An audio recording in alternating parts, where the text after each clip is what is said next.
Gênesis, capítulo de número 3, versículo de número 8 e 9 diz: Ouvindo o homem e sua mulher os passos do Senhor Deus, que andava pelo jardim na viração do dia, esconderam-se da presença do Senhor Deus entre as árvores do jardim. Mas o Senhor Deus chamou o homem, perguntando: aonde está você? A Bíblia, nesse início em Gênesis, ela nos revela uma faceta de Deus que, para mim, é extraordinário.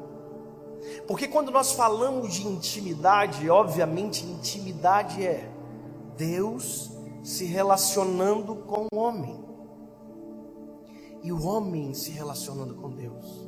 Só que para pensar o seguinte, que quando Deus se relaciona com o homem, não tem nada novo no homem que Deus não saiba, porque nada está oculto aos olhos do Senhor. Portanto, o privilégio de o homem se relacionar com Deus é nós conhecermos algo que não está acessível a nós. A intimidade nos dá acesso ao coração de Deus, a lugares que ninguém chegou. E Adão e Eva tiveram aquilo que basicamente ninguém teve, porque eles estão do início, eles são os primeiros. Eles acordaram simplesmente e ao abrir os olhos viram o Criador. O meu filho, quando nasceu, a primeira coisa que ele viu foi um pouco de luz, depois a minha esposa e depois um pouquinho de mim. Adão, quando nasceu,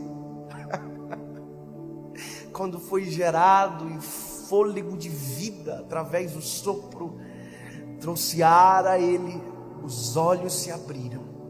E a primeira coisa que ele viu foi Deus. Você já imaginou que loucura? O alfa, o ômega, o princípio e o fim, o eu sou o que sou. O mais incrível se apresentou a Adão. A Bíblia diz que Deus fez a terra, fez um condomínio fechado chamado Éden, e colocou Adão e Eva para cuidar. Adão e Eva foram colocados lá dentro para viver em harmonia. Adão teve tarefas. Eu acho que era incrível imaginar isso. Eu não sei se você pensa dessa maneira, mas a minha cabeça talvez é um pouco infantil do que o normal. Eu fico lendo aquele texto quando diz que Deus fazia o animal e trazia para Adão dar o nome. Já pensou que cena? Deus fez um animal e trazia para Adão: Adão, o que você acha? Aí Adão dizia: olha, você está com uma cara de vaca. Estou criando, obviamente, mas é assim que aconteceu. Havia contato, intimidade verdadeira, havia olho no olho. E a Bíblia diz uma coisa que para mim é extraordinário. A Bíblia diz que quando o Senhor terminou a obra dele no jardim, ele fez um pacto com Adão que todos os dias, na viração do dia, ele desceria e caminharia com Adão. Já pensou que loucura? Eu não sei o que você vai dizer, mas eu, se fosse o Adão, eu não faria mais nada. Eu ia sentar, ia me encostar numa árvore e ia dizer: eu quero a viração do dia. Eu só me levanto daqui a hora que o sol estivesse pondo, porque a melhor coisa do jardim não eram os animais, não eram as árvores, era a viração do dia, porque na viração do dia a graça do jardim descia e caminhava. Você imaginou? As dúvidas de Adão eram tiradas com Deus, a conversa era um homem com o eterno. Isso para mim é muito vivo imaginar. Deus descia no jardim. Você imagina a cena? Se você ler isso aqui, você vai ver: e Deus caminhava no jardim entre as árvores. Parece que se eu fechar os olhos eu vejo Adão e Eva dizendo: está ouvindo? Ele desceu. Adão dizia para Eva: ô Eva, você está ouvindo o que eu estou ouvindo? É os passos dele, porque o jeito de ele caminhar é diferente. Aí quando eles ouviam os passos, a voz de Deus rompia do meio das árvores: Adão, aonde você está? E Adão dizia: eu estou aqui, Senhor. E aí eles se encontravam e caminhavam. Isso é vida. Vida. Caminhar com Ele. Vida. Já pensou? Deus se permitir ser conhecido pelo homem é vida. E Adão teve isso e perdeu. E o que dói é saber que ele perdeu de maneira ridícula. Porque se o melhor do jardim não é as árvores, é a viração do dia, Satanás faz eles se interessarem pelo que tem de menos valor no jardim. E é isso que Satanás faz. Ele nos dá coisas que não têm valor para roubar aquilo que realmente importa de nós. Ele nos tira aquilo que muda a nossa vida para nos dar brevidade, segundos. Quantas pessoas perdem uma vida viva com Deus por conta de 10 segundos? Perdem casamentos por conta de segundos. Perdem os filhos por conta de segundos. E aí, aquilo que era maravilhoso é ofuscado por nós. E esse por nós que me faz refletir o seguinte: hoje, pregando, eu ouço muito gente dizendo: Dave, essa vida com Deus é impossível que você fala. Não dá para ouvir Ele do jeito que você fala. Eu nunca ouvi Deus falar do jeito que você disse que ouve Ele falar.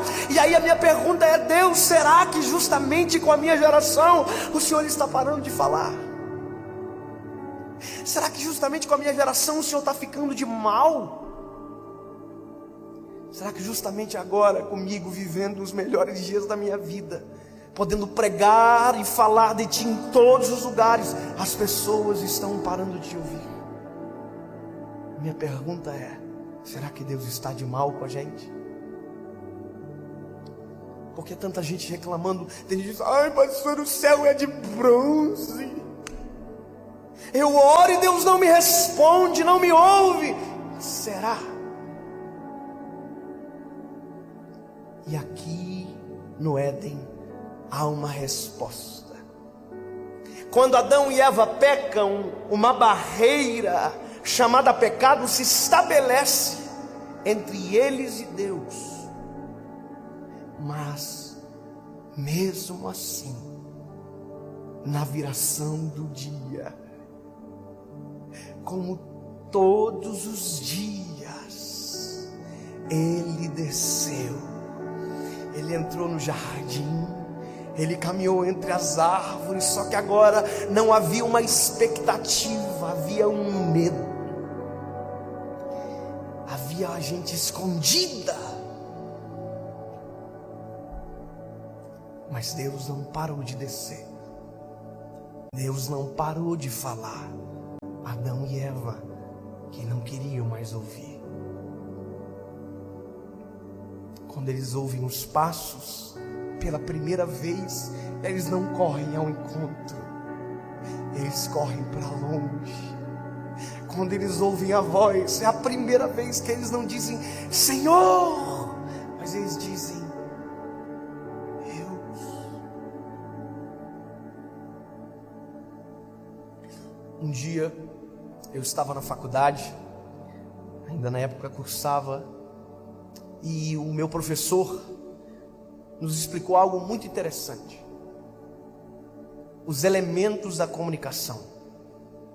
E isso para mim foi muito interessante, porque como pregador, às vezes a gente pega aquele conteúdo e já para nós já vira uma pregação. Mas naquele dia Deus terminou essa mensagem. Deus completou no meu coração a resposta para a pergunta: será que Deus está de mal. Olha, é mais ou menos isso. Uma comunicação, para ser perfeita, é necessário que alguns pontos sejam respeitados. É preciso ter o emissor, é preciso ter o receptor, é preciso ter a mensagem e é preciso ter o código. O emissor é quem fala. Lógico, logo quem é o emissor nosso é Deus. E o emissor, então, fala, e pela palavra a gente entende que ele não para de falar. Segundo, nós somos os receptores, quem recebe. Emissor, receptor, mensagem. Mensagem é o conteúdo da conversa. E deixa eu te dizer, você pode até não gostar, mas Deus não fala senão pela palavra. Deus pode até usar um profeta, mas se o profeta não falar pela palavra, pode ter certeza que não foi Deus que falou com você, porque a Bíblia diz que Ele vela para cumprir a sua palavra. O nosso problema é que nós queremos ouvir a voz de Deus, mas muitas das vezes nós não queremos a opinião de Deus na voz. Quando eu era líder de jovens, os jovens iam perguntar para mim: pastor, é pecado namorar com gente que não serve a Jesus e tal? Aí eu dizia: você quer o que eu falo? Eu queria saber o que o senhor acha. Não, o senhor quer saber o que eu acho ou o que Deus pensa? Não, o que Deus pensa. Aí eu abri a Bíblia. Não vos prendais a um jugo desigual. Aí a pessoa: carnal. Sabe o que é isso? Nós não queremos a verdade. O que nós queremos, na verdade, é o reflexo nosso na voz de Deus. Tanto é que muita gente diz: Deus, eu quero que o Senhor me responda. E quando o Senhor diz não, você diz: por que o Senhor não me responde? Então, se nós temos o emissor, o receptor e a mensagem, fica mais fácil. Só que tem uma outra coisa, chamada código. Código é o idioma. O idioma que nós estamos conversando aqui agora é língua portuguesa. Todo mundo está entendendo. E sabe, um dia, isso aqui para mim foi muito claro. Foi um pastor na minha casa, pastor dos Estados Unidos, pastor Sente, falava só inglês. E a minha mãe, talvez é igual a sua mãe. A minha mãe é aquela mulher assim que ela limpa a casa 6 meses. Alguém chega lá em casa, ela diz: olha, não repara, tá meio bagunçado. Minha mãe, quando alguém senta para comer, ela encara. E ela pergunta: você gostou? E se você dizer que sim, ela coloca mais. Na cabeça da minha mãe, se você não comer e repetir, você não gostou.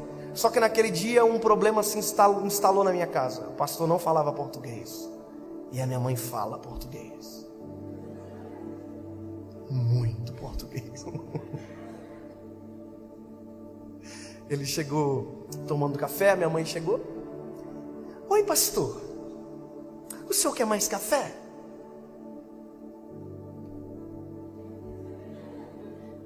E eu pensei lá dentro do meu coração: será que eu traduzo? Aí eu me respondi: não, vamos ver uma treta acontecer. A minha mãe saiu e quando ela voltou, ela disse: pastor, o senhor quer mais café? Porque na cabeça dela falar português alto virava inglês. E ela não vai gostar de ver essa gravação. Mas deixa eu te dizer, se o código não for o mesmo, não adianta gritar. Se o idioma não for o mesmo, não adianta gritar. E Deus fala através do mesmo idioma, de Gênesis a Apocalipse. Se Deus gritar e for no idioma dele, porque ele não muda, e você não entender, não adianta. E o idioma de Deus ainda é o mesmo: santidade. Você pode até não gostar, mas ele não vai mudar o idioma, porque a gente não gosta. Ele fala do mesmo jeitinho desde o princípio. Santidade. E a última coisa, que faz parte dos elementos da comunicação, é ruído. Ruído é o que atrapalha a comunicação. Ruído é o que interfere no contato. Sabe, para você entender melhor, se eu pedir para alguém aqui agora, eu acho que eu vou fazer isso. Nicolas, presta atenção, por favor, vem aqui. Vamos fazer uma coisa que não estava programada. Vem cá. Você vai filmar alguém. Tipo, fica aí mesmo. Moço, você. É você mesmo. Levanta, por favor, se você puder. Você pode me ajudar? De livre, espontânea pressão. Vai lá atrás, por favor. Que o Nicolas vai filmar você. Lá atrás. Isso. Olha para mim. Você está me ouvindo? Por favor, converse. Exercite o dom que há em vós. Conversem. Pega o irmão e murmura, tô brincando, mas vai, conversa. Você está me ouvindo? Está me ouvindo ou não? Amém. Olha, que dom. Você ouviu alguma coisa que eu falei? E agora? Você ouviu? Deixa eu te explicar uma coisa. A nossa distância tem um bom espaço entre nós. Se eu sair do microfone, você vai me ouvir. Por mais que tenha distância, às vezes a nossa distância não é o que mais nos dificulta ouvir Deus falar. Porque tem gente que está bem pertinho e que não ouve Deus falar quanto quem está tão longe, porque não tem sensibilidade. Tem gente lá no mundo que ouve mais Deus falar do que a gente que vive 24 horas dentro da igreja. Porque o principal não é a distância somente, é o ruído. Pode ficar aí. Só que a distância favorece o ruído. E o ruído não foi eu que estabeleci como emissor, foi você. A gente ouve muita coisa que não presta, fala muita coisa que não deve, anda com muita gente que não vale a pena. Sabe, é a semana inteira colocando ruído. E quando Deus quer falar, a gente diz: Deus, não fala comigo. E aí é porque você está entulhado de ruído e tem tanta coisa falando mais alto que você não vai ouvir. Você está me ouvindo? Deixa eu te dizer uma coisa. Se você quiser me ouvir melhor, você pode. Elimina o ruído. Faz assim, ó. Faz. Sabe por que é você que tem que fazer? Porque não fui eu que escolhi o ruído para você. Foi você. É você que decide. Não é eu que vou mandar os outros pararem porque você que tem que me ouvir. É você que tem que decidir me ouvir. E se você quiser me ouvir melhor, talvez eu faça uma coisa. Eu baixo o tom da minha voz. Quer me ouvir?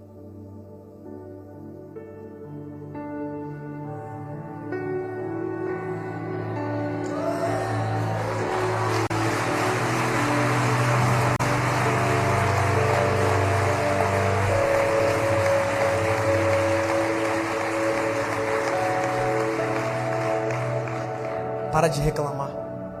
Quer ouvir Deus melhor? Tira o ruído e chega mais perto.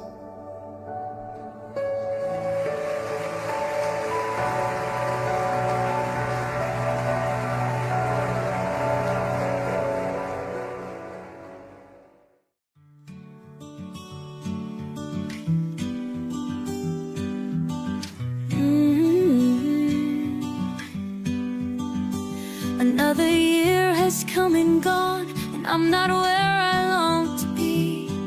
Snowfall on the city streets, but it ain't Christmas to me. My loved ones gathered round, but there's an empty space nearby.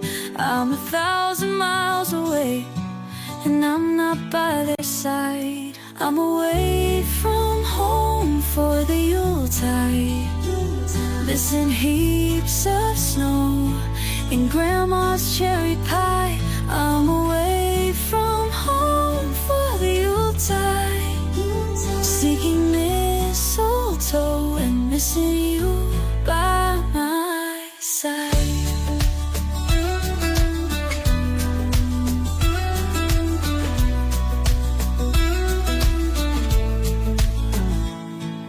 Driving through the city streets on this cold December night, every corner shining bright with a neon Christmas light. Oh yeah. Red and green and blue and white, dancing in the evening sky, bringing joy and radiance as the snow begins to fly. Away from home,